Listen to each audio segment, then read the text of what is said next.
I think they might be done with prostitutes in Vegas. I think. I don't know, because I remember when I went there as a kid, my favorite part, I'd go there for like video game conventions for my dad. There was also a water park. Both of those were very rad, but the real exciting thing was those cards that dudes would hand out on the strip with naked women on them. They were prostitutes that you could buy for money. And I remember it was exciting because people would grab them, they'd litter them on the ground, they'd throw them on the ground. So when I'd see those guys, I'd always get really excited because I knew on the floor, on the ground, on the sidewalk, there was just going to be loads of litter of naked chicks, of prostitutes. Because people would just throw that shit on the ground.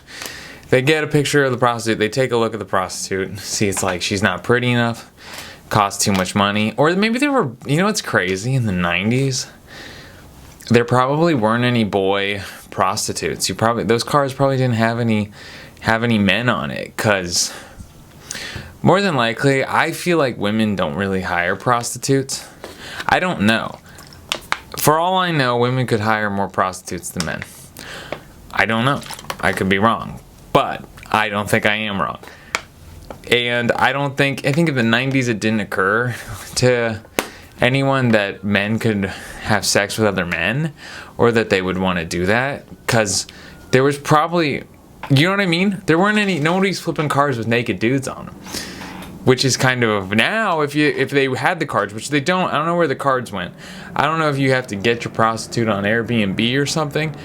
But there are no cards. There are no men handing out cards. Maybe they got in trouble for littering. That would make the most sense. You can't be out here littering the ground with cards of naked chicks. I don't know. But I think there had to be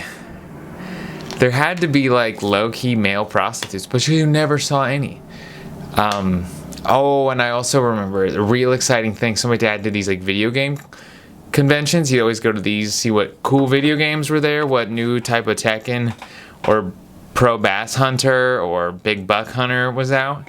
But there were also these countertop games. So those, when you go to a bar and there's like a little like video game that has like iPhone games on it, but there were no iPhones, so you had to go to a bar and play Photo Hunt or Connect 4 or whatever it is. You play on this coin-operated game, but they had sexy versions of every game. So they had like sexy Photo Hunt. Maybe some chick with her tits out, and you'd have to figure out like, is she missing a nipple? Is her belly button gone? Is there like, you know, is her areola is slightly darker in this picture? And you'd pick it out. And I remember, it's so funny when you're a kid, because you have to do all these, you have to pretend you didn't want to see nudity while you're trying to see nudity. So I'd walk by those video games. I'd be walking to Tekken back and forth, hoping to sneak in a view of a tit. And I would a lot of times. First breasts I ever saw were one of those games, looking over. And you know what's kind of funny? I remember thinking how similar male breasts were to female breasts. Because remember this, I literally didn't know that male and female nipples and the whole anatomy is basically the same. It's basically the same, just slightly different shape. But I had no idea. Like, I had no idea what a woman's breast looks like. But when I saw, it was like some chick, and she was wearing like a sweater, and she was pulling up her sweater. And I remember thinking like, oh, it's just kind of on most levels the same. It's the same as what I got going on. It still ruled, and I still tried to, sneak more views. I also, this is so funny, I talk about this with all my friends. You'd go to Spencer's Gifts, or any like record store in a shopping mall, and in the back they had the posters, and there's always like Carmen Electra, Pamela Anderson, and like some bikini, her tits smashed together. And you'd go back there, and you'd be flipping through and be like, oh, Red Hot Chili Peppers poster, Godsmack poster, Aerosmith poster, and you're like, I'm just looking at posters. I'm just looking at posters of bands that I like. Oh, Carmen Electra with her tits out. And you're like, oh, I didn't mean to. Oh, that's I was so righteous. I was such a righteous little boy. I had to be like, oh, I can't believe there's a naked woman poster that someone would buy that. And then I'd be flipping. I'm just trying to look at Kermit the Frog in a Santa costume, and I'm poor little boy. But then inevitably I'd be like, well, I want to go back and see that Aerosmith poster on the other side. So I'd flip through and, oh, Carmen Electra, Pamela Anderson making out again. Oh no, I don't want to see that. How could I? My eyes. It's so funny. I was just so dishonest with myself because I had to pretend that didn't rule. That was the weird thing about most of my childhood, was just denying the fact that all I ever wanted to do was sin. Or that's how it felt. And then, because that was the thing, when you're a kid, everyone tells you don't sin, don't do that, don't do it. And you already want to sin, because like sinning rules, and you don't know why you shouldn't be sinning. You don't know why, because you look at it and you're like, well, let's say sin is just women's boobs, just looking at women's boobs. All you want to do is look at women's boobs, and people are like, no, you can't do that. You can't do that. You can't look at that. That's no good. That's the one thing you're not supposed to do. It becomes the only thing you wanted to do.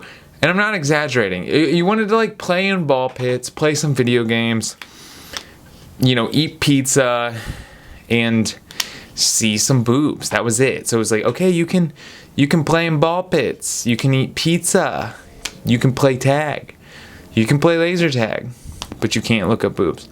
So once you've done all those, you're like, I just want to see some boobs. No one ever told you why you shouldn't.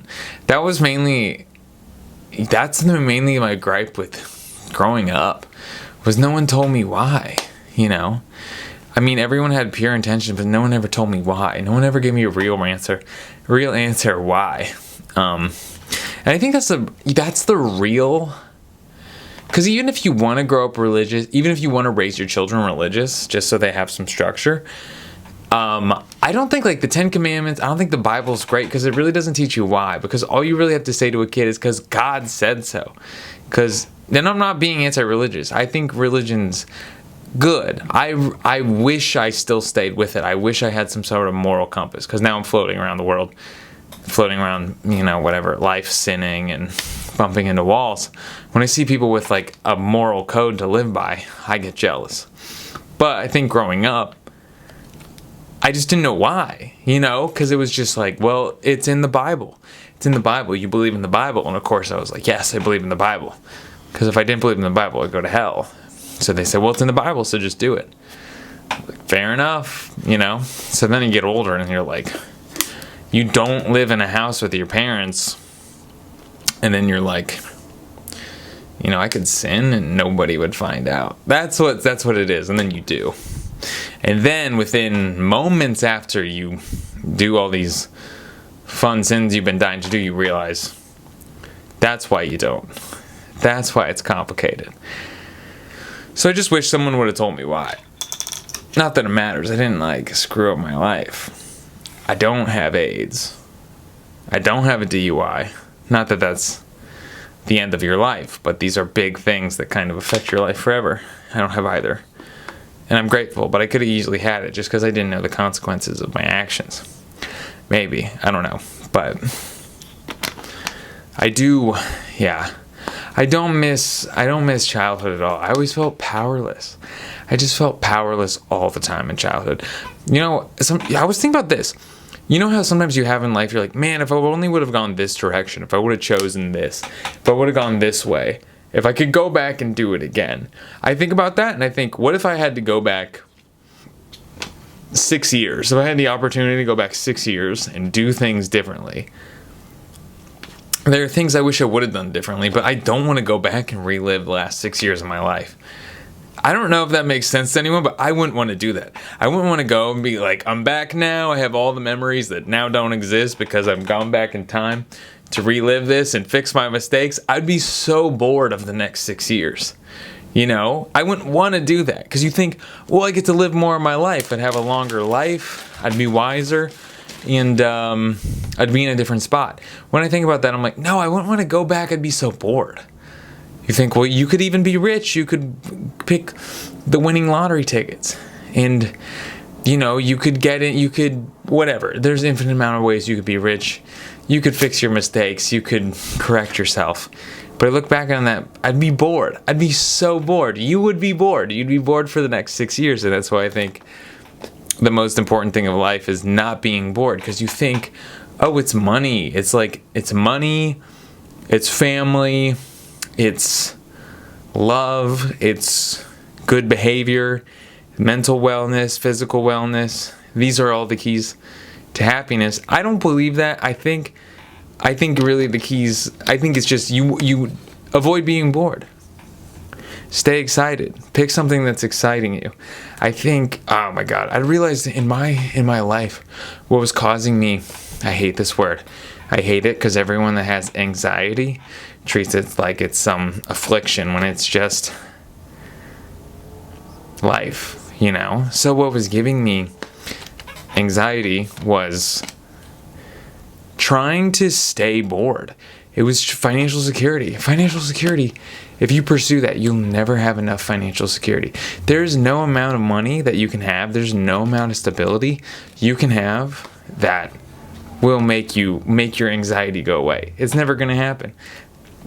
There's no way. You think, oh, if I get $1 million in the bank, I'm going to be happy. I'm going to not have to worry. I'm not going to have to worry about money anymore. It's not true. You could get in an accident, you could drain your bank account. There's all sorts of things that could happen. You could get grifted. You could get all your money taken out of your bank account by some crypto hacker. I saw a thing on Vice. It happened. You're never secure. So if you're trying to chase a certain amount of wealth that will make you feel no anxiety because you have financial security, I don't think it's going to happen. I don't think it's going to happen. Ultimately, what you need to do is remember what's going to give you security, what gives me. I'm preachy. So preachy. What gives me security is remembering how broke I've been and how I'm where I am now. I've been broke, so there's no need to be scared of being broke. There's no need to be afraid of being broke. I've been fired. I've been broken up with. I've disappointed family. I've been disappointed by friends. I've experienced it all, for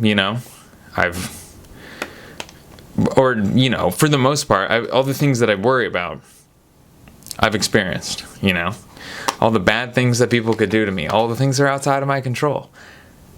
I've experienced them, and I'm still fine.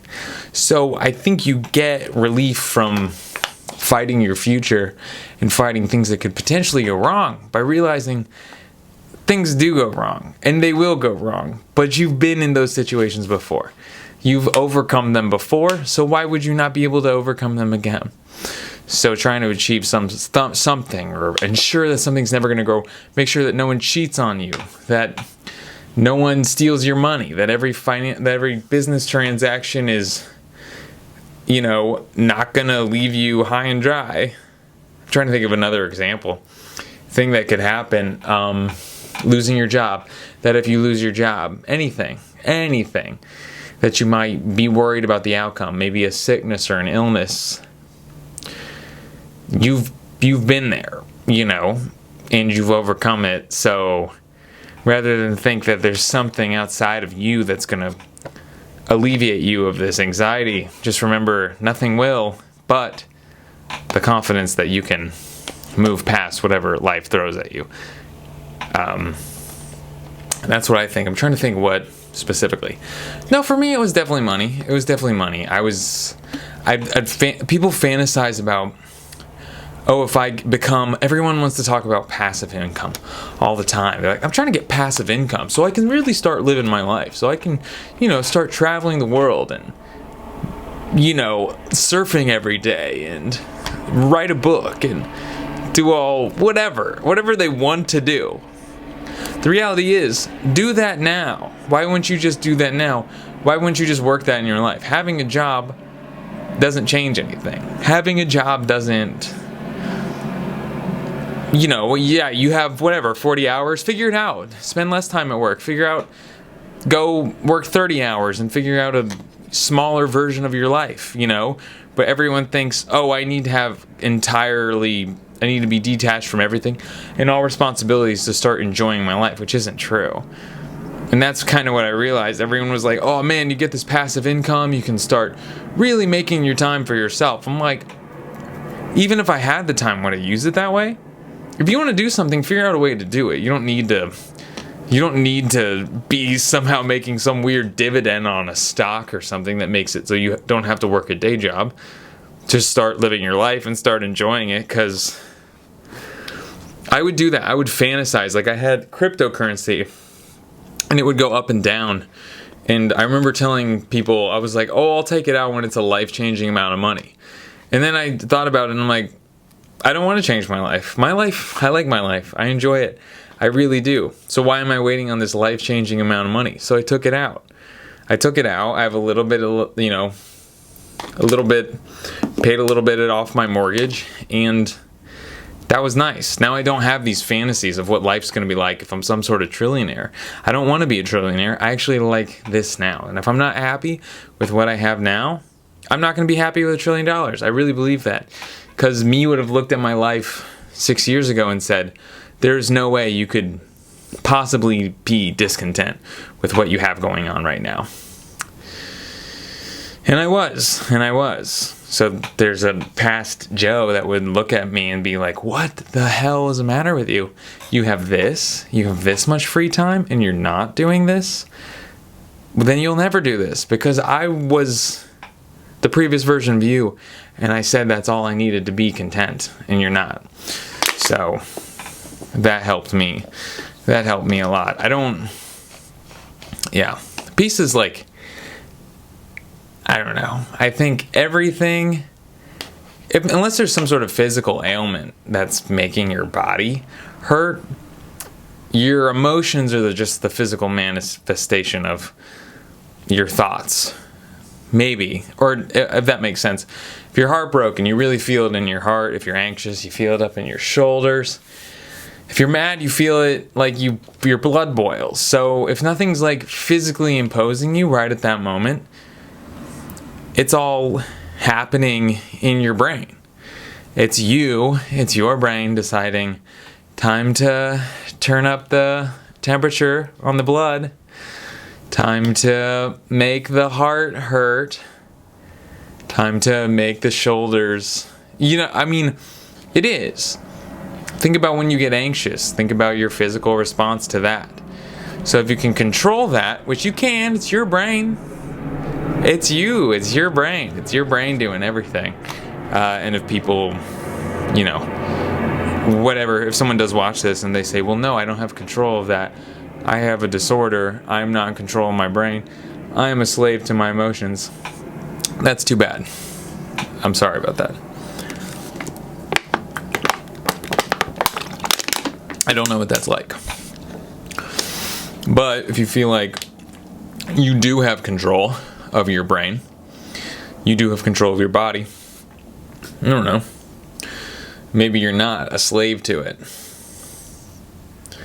Maybe it's all within your realm of control. I don't know. I try to tell myself that anytime I'm feeling some sort of negative emotion, I just try to say, what if you just didn't feel this? What if you just chose not to, I don't know. That's something I've been thinking about. Talking is exhausting. Just speaking. Speaking words is tiresome. And it's hot in here. It's super hot. I've been DIY yard work. Honestly, I was so downtrodden from calling different gardeners who would not come to my home to do a landscaping job that I just decided to do it myself, and I just went ham at Home Depot. Once I went full dad. I'm gonna lose my battery at some point. I should just stop and start. Oh yeah, but I went like full dad at Home Depot. It's funny when you start to understand other people and their motivations for why they do things, like dads going to Home Depots or mowing their lawn and looking at their lawn and just gazing at their majestic lawn, at the thing that they've created and how well maintained it is. Something to get obsessed over, which is nice, which is good, can ruin your life. But once I started buying Home Depot stuff, I was on the tip of like, buy the least amount of stuff possible, right? Like, don't buy that. Buy the cheap thing, save money. Buy only what you need, okay? I was on that for so long. And then I think you reach a breaking point. You reach not a tipping point where you decide, oh no, I'm a lawn guy. I'm doing all my own yard work and I'm buying everything. I'm gonna have everything. You start looking at your garage. I bought a garage organizer. I've got hanging things to put my hose on, my shovels, my weed whacker, everything. It looks good. I have a rack for my surfboards. When I looked in my garage, I had a moment.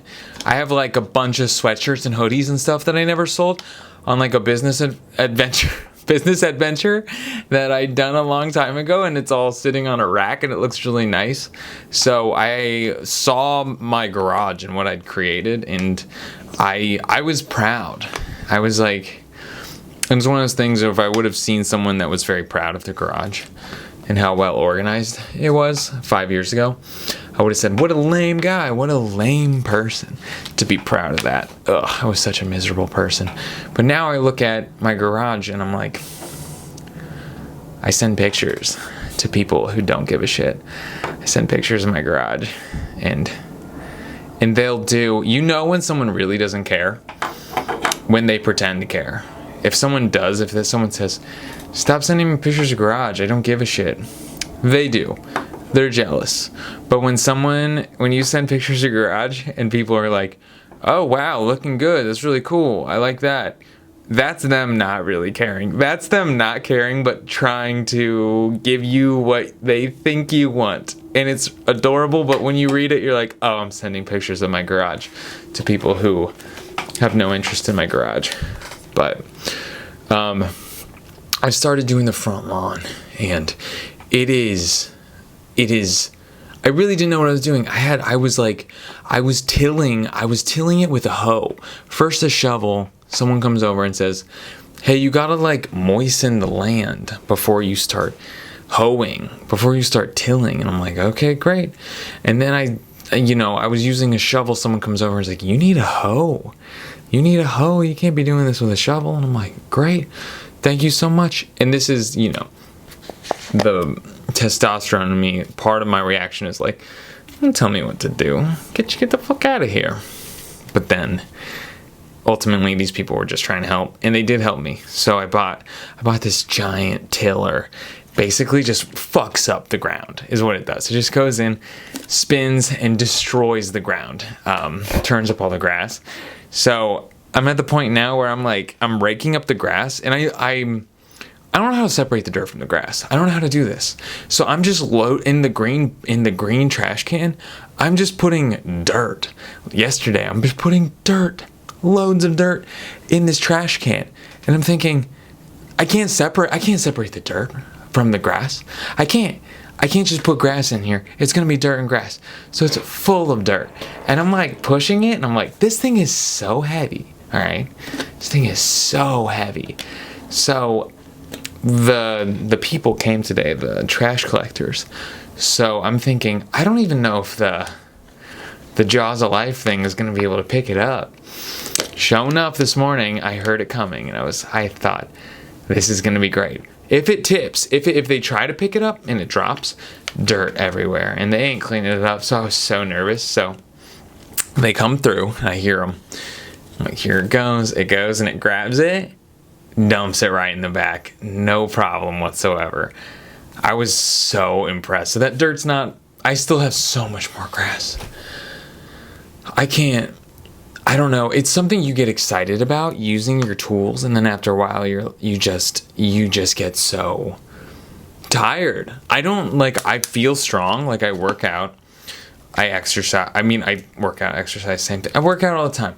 I eat healthy, But if I do like 15 minutes of yard work, I'm exhausted. I have blisters on my hands. I'm covered in dirt. I'm just not cut out. I'm not cut out for an honest day's work. I've always been lazy. I've always been lazy as a kid. You can ask my parents. I was always, I think this is actually kind of a useful skill, but I was crafty at coming up of ways to get out of work. And this is so terrible to say, but I really did. I came up with a solution that if you do a bad job at something, no one will ask you to do it again. And it wasn't like I heard that and I just implemented it. I just figured it out on my own. That if you just weren't good at cleaning things, people wouldn't ask you to clean them. I don't know. I guess apparently I said I was good at saving money. And apparently I said, I don't like to work, so I save money, so I have money and I don't have to work for money. That's what I said. I said that to my parents. I said that. Like, I'd save my money for my birthdays, and they'd say, what are you going to buy? I'm like, I'm not going to buy anything. Because if I buy it, I'm going to spend it, and then I won't have it, and I'm going to have to work for it. And I'm not big work. I think I probably said, I'm not a big worker. Which is so funny. I was so lazy.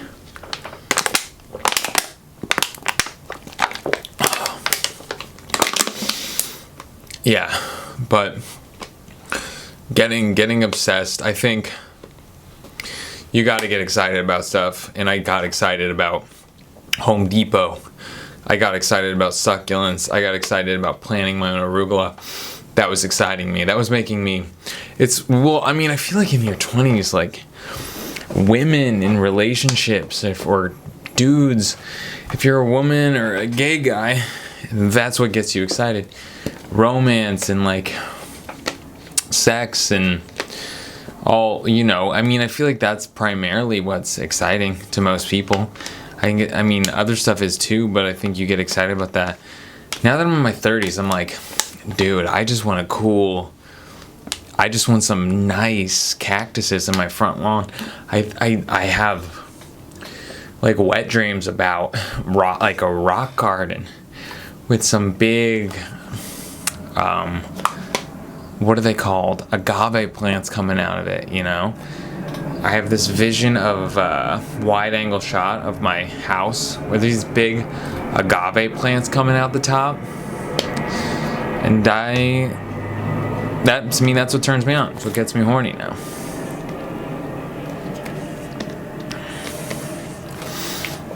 Which I like better. Because it doesn't involve other people. If I can't break a agave plant's heart, what else am I excited about? Oh yeah, even the skateboarding around. Actually, that's not true. I feel like, I was like at my most pure. I was at my most pure when I was in high school, because I wasn't like getting pussy or anything. I wasn't drinking, I wasn't getting pussy. I was like Christian kid, but I played a lot of guitar. I feel like I wasn't very distracted by sin when I was that age. So I played a lot of guitar, and like playing guitar and fantasizing about being in a band and even starting a band, that was exciting. So it's funny, when I got older, when I got into my 20s and I started like actually dating and stuff, yeah, it's interesting. I think I was definitely like unrelatable until I like lost my virginity and I started developing romantic relationships which went hand in hand together, both simultaneously. Couldn't have one without the other, so that's why I bring it up. Not that sex is relationships, but I started dating at the same time I started having sex, and I think it was important for me, honestly, just to become relatable as a person, just to become a human being, be able to talk to people and have a conversation and relate to people about their past romantic relationships or sexual experiences, because I couldn't. And so that being said, I think it was important for me to just not be a nerd and start experiencing life in that way. But I think it's a balance, because I think part of you needs to be obsessed with something outside of other people, like playing guitar or a sick lawn. I think that's what I think. That's what I'm trying. That's what I'm going with now. And I'm trying. Honestly, I'm just being so hermited, and I'm really trying to get back to that self, because it is exciting. I'm finding, I guess, that self-worth in being good at guitar. As simple as that sounds, you're like, man, you can't really fulfill yourself by learning how to play a Dance Gavin Dance song on guitar, and I do, because you can't take that away from me unless you like cut off my fingers or something. Improving in that way has been good, and makes me feel good. I just want to be like a dweeb again. I just want to be a nerd, a hermit, a person. Yeah, because it also, I don't know, I feel like it affects your ego too. If you can have a sick lawn and you're really good at guitar, if you can play Red Hot Chili Peppers Under the Bridge the whole way through and sing along to it and kind of add your own sauce to it, I don't think anyone's going to really, I think your self-worth is there. I don't think any job, anything you get fired from, any sort of community you're a part of that makes you feel like bad, you know, if you're like not funny and you're in an improv class, you're still going to feel good, because you know, they don't know I can play under the bridge in my own way. I actually have my own style that I play under the bridge, so it sounds a little different. I add my own little sauce to it. It's like wearing sexy underwear. It's like, no one's gonna see this underwear. I ain't getting laid. I don't got a date tonight, but I walk around with the confidence of Victoria's Secret or Calvin Klein. You know, because that's what I think it is. People say, why do you buy expensive underwear? You're an incel. Why are you doing that? It's for you. It's for nobody else. I really think that's true. I think the happiest people buy expensive underwear and then don't try to have sex with people. I think. I don't know. This is so long and it's so personal.